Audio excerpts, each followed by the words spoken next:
वडोदरा की अटलदरा में एक चौंकाने वाली खबर सामने आई है, जहां पर अटलदरा प्रमुख बाजार कॉम्प्लेक्स में दुकान नंबर 120 में धोखाधड़ी का मामला सामने आया है, जहां खुलेआम लोगों के स्वास्थ्य को धोखा उत्पन्न हो रहा है। जहां पर खुद फार्मेसी चलाने वाले ने स्वीकार किया कि उसके पास कोई डिग्री नहीं है। इस वजह से डॉक्टर राज होम्यो बोझ के रामी परिवार अपना काला कारोबार चला रहा है, ऐसी चर्चा है। वडोदरा के अटलदरा में मरीजों की जान को खतरा।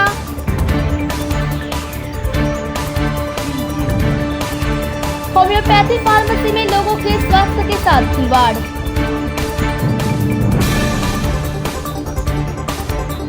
बिना डिग्री के दी जाती है दवा, अल्पेश रामी ने स्वीकार किया। डॉक्टर राज होम्यो के बोर्ड के आड़ में रामी परिवार का काला कारोबार।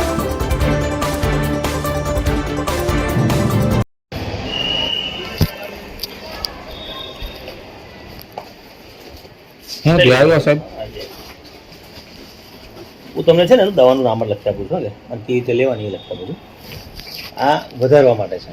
જ્યારે પણ તમને એવું લો લાગે ને એમાં 15 ટીપા હવાર હાટ લઈ લેવાના. બહુ વધારે લાગે 3 ટાઈમ લેવાના, પછી બંધ કરી દેવાના.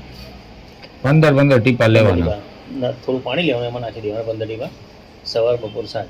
રેગ્યુલર લો લાગતો હોય પછી કોકવાર લાગે તો 2 ટાઈમ લઈ લેવાના. પણ કોકવારે તમને લાગે તો 3 ટાઈમ લઈ જ લેવાના, બરાબર? એટલે થોડુંક ખાઈ થઈ જાય.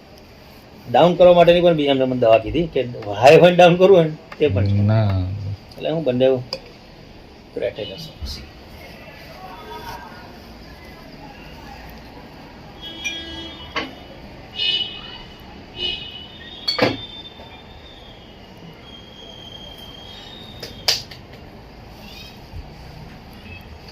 આ લખે તમને દવાનું નામ હોય એટલે શું છે તમારા પરિવાર આવી જાય, કન્ફ્યુઝન ના થાય.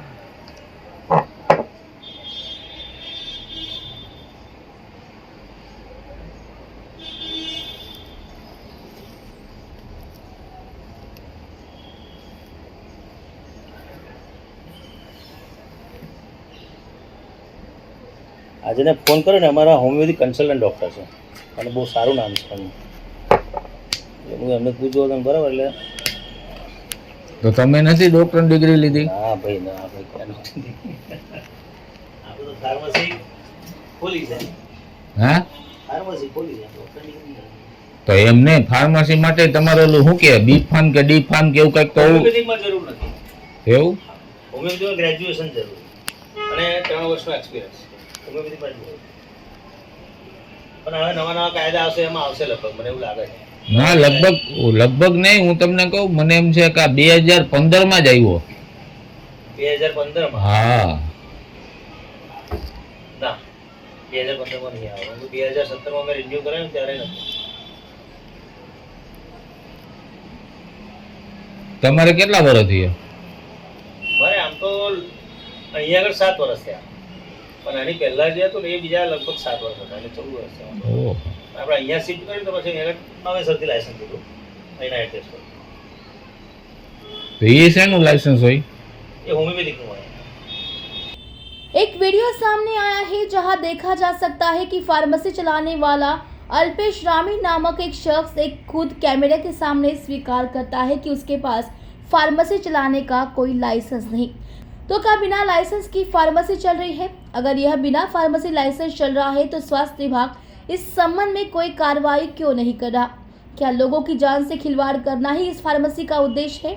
रामी होमियो फार्मेसी द्वारा खुलेआम जो यह कारोबार चल रहा है, इस वजह से जान का खतरा है। लोगों में ऐसे सवाल उत्पन्न हो रहे हैं कि वडोदरा में बिना डिग्री के फार्मेसी खोल सकते हैं क्या? प्रशासन या स्वास्थ्य विभाग इससे अनजान है? ऐसे कई सवालों के जवाब पाने के लिए और इस पर अधिक जानकारी और स्पष्टीकरण के लिए मीडिया 9 पर बने रहे।